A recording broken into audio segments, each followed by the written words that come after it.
Mengapa BUMN karya-karya di masa pembangunan tertinggi saat ini ternyata membuat hutangnya naik dan bahkan ada beberapa yang kesulitan likuiditas?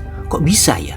BUMN dimanja tapi merugi. Kita juga sering ingatkan bahwa hanya di negara sosialis komunis BUMN itu jalan. Dan Indonesia kan bukan negara sosialis komunis kan?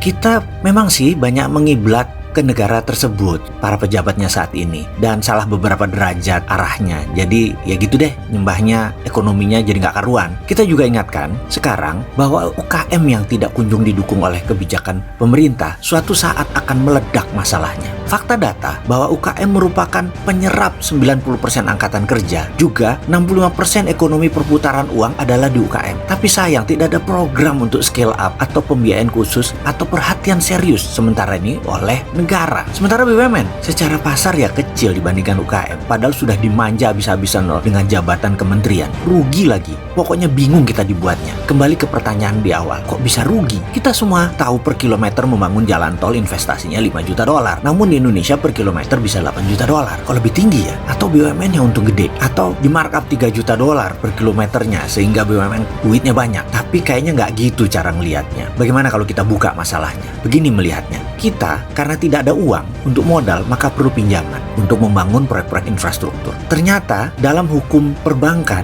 yang bisa dibiayai hanya 70% alias yang 30% kita tetap harus store equity, store modal. Sementara kita tahu ekspansi bisnis atau usaha itu sebaiknya pada saat ekonomi lagi boom, bukan pada saat ekonomi lagi bust. Pertanyaan sederhana, Indonesia saat ini lagi boom atau lagi bust ekonominya? Atau kalau pertanyaan anak-anak kelas SD begini, Indonesia ini ekonominya lagi tekor atau surplus? Kalau jawabannya lagi surplus itu boom, kalau jawabannya lagi tekor ya bust. Jadi kita tahu semua bahwa kita saat ini ekonominya lagi tekor, tapi kita ingin membangun, ya terpaksa disulap. Bagaimana nyulapnya? Yaitu modalnya harus 100% pinjaman. Bagaimana supaya dapat pinjaman 100%? Ya proyek itu dinaikkan 50-100% supaya 70%-nya merupakan 100% dari nilai proyek tersebut dan pinjamnya jadi 100%. Mulai paham? Efeknya apa? Utang BUMN besarnya haram jadah. Sementara proyeknya kalau terlalu dipaksakan untuk membayar hutang pinjaman 100%, ya sudah nggak pasti masuk. Sementara proyek terlalu dipaksakan untuk membayar hutang pinjaman 100%. Sudah itu ke infrastruktur statis lagi, bukan infrastruktur dinamis. Infrastruktur dinamisnya barang negara lain, baca barang impor. Ya berat lah membayar hutangnya. Tetapi secara fisik memang keren, terlihatnya memang keren. Namun di sisi cash flow, uang di tanah air ya jadi kering. Terlihat dari mana? Inflasi rendah. Inflasi rendah itu dua mata pisau. Benar rendah atau karena tidak ada transaksi, karena uangnya kering. Ya nggak ada transaksi ya terang aja inflasinya rendah. Yang mana yang Indonesia? Apa yang terjadi kalau ternyata yang kedua, transaksi perputaran uang di tanah air memang turun? Apa buktinya lagi? Properti sekarang industrinya mati suri. Buktinya apa lagi? Impor bahan bakunya naik, termasuk impor pangan.